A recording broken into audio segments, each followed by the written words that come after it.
गोष्ट अशी आहे की या विरोधात आपण कोर्टामध्ये याचिका दाखल केली होती। त्या याचिकेच्या माध्यमातून प्रभाकर चोरगे याच्यावरती एमआरटीपी दाखल झाली, परंतु एमआरटीपी दाखल झाल्याच्या नंतर त्वरित टोळक कारवाई करायला पाहिजे होती, ती वसई विरार शहर महानगरपालिकेने केली नाही। वसई विरार शहर महानगरपालिकेने ही कारवाई का केली नाही याचं उत्तर सहाय्यक आयुक्तच देतील। मला तर वाटतं त्याच्या मागचं कारण असं आहे की हे जे भूमाफिया असतात, या भूमाफियांना सहाय्यक आयुक्त कुठेतरी मदत करतात।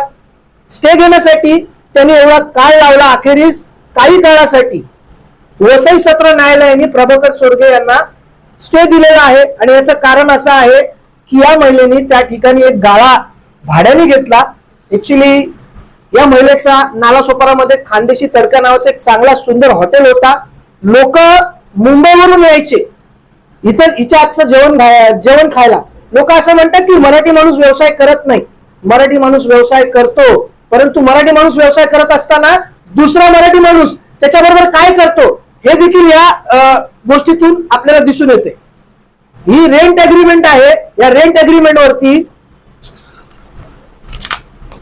2.5 लाख रुपये डिपॉझिट घेतल्याचा उल्लेख आहे। एवढंच नाही तर याच्यामध्ये प्रभाकर चोरगे याच्या मुलाचा फोटो देखील आहे।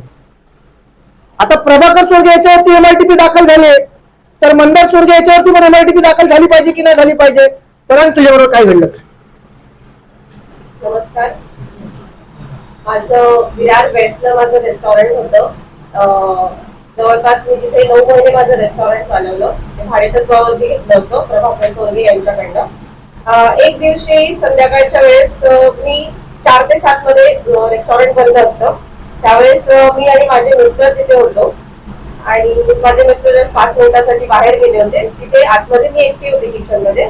त्यावेळेस प्रभाकर चोरगे तिकडे आले आणि त्यांनी मागोसा घेतला कोण आहे कोण नाही आतमध्ये म्हणून।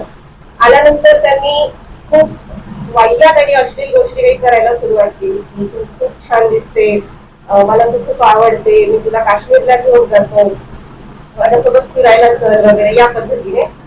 त्यांना म्हटलं की हे बोलणं चुकीचं आहे काका,